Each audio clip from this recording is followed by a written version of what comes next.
Do you have terms and conditions or agreement forms in your business? Or have you never got around to using them because all your clients are fabulous and amazing and lovely and they really appreciate you and it's never been an issue, so you don't really feel like you need to be all pedantic and have all these rules in place to make customers jump through hoops? I've had 2 conversations in the last week with clients or business friends who have finally decided it's time to put some terms and conditions or a client agreement form in their business. And I can say with almost entire certainty, the times that people come and talk to me about this is because they have been bitten on the bum by not having something in place. I think, we are all good people and we want to run our businesses based on trust. We want to work with great people who we know, value and appreciate us. So it's really easy to tell yourself that you don't need terms and conditions. You don't need all these contracts and forms and that everything will be fine and that one of these days you'll get around to it, but it's just not that important.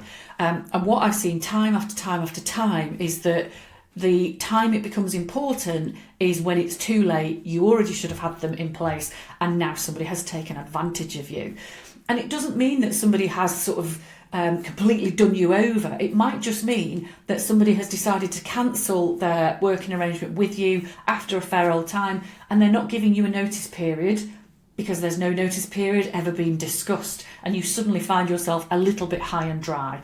Or you just end up with a bit of a conversation around payment terms and when and what should be paid, which feels really uncomfortable.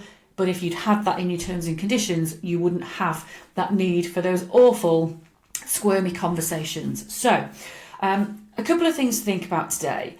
The first one I would say is you don't have to go to a solicitor and spend £800 on some massively, incredibly detailed terms and conditions, particularly when you are first starting out.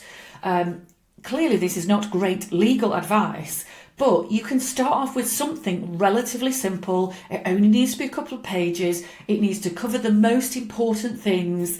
It might not be brilliant if you want to rely on it in court, but if you are avoiding doing this because you don't feel like you've got the money to go and see a solicitor, just go and dig around online, go and ask some business friends for versions of what they've got, but start with something. It won't be brilliant. It will definitely not be as good as a proper legal set, but it can at least get you started.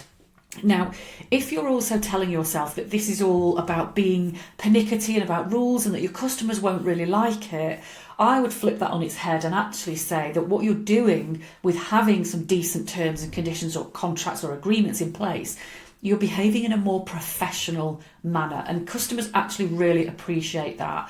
Professionalism really portrays trust, reliability and credibility. So by behaving more professionally, you might also find that you are naturally then more respected by your customers. Now, the key things that you want to try and make sure that you have got covered in your terms and conditions are things like notice periods. So if somebody has to give you a month's notice, 6 months notice, probably not. You do need to be reasonable about it. But, if somebody needs to give you a month's notice, get that down there in black and white. You might want to think about cancellation terms. So if there are penalties for cancelling, let's say less than 24 hours before an appointment, or are there rules around rebooking? What's the latest notice somebody can give you to rebook or change an appointment? So you might want to think about that. You will definitely want to think about payment terms, about how much is due to be paid, when it is due to be paid. You don't need much more than that. How it's due to be paid if that's part of your terms. And obviously making sure that you're also clarifying in there what it is that somebody is paying for. What are they committing to? How much of your work are they entitled to? Are there specific things that they've got to give you at the same time for you to be able to do any work for them? So clarify the work that's being done, how much it's going to cost and when that's due for payment. notice periods and any penalties or rules around rebooking or cancellation are the super obvious things to get in your terms and conditions. If you don't have these, I would absolutely recommend you get something in place as soon as possible. You are looking to protect yourself and your business.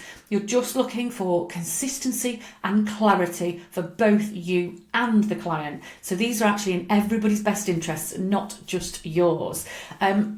If this is the type of thing that ties you in knots in your business, I am definitely not someone who would write you some terms and conditions.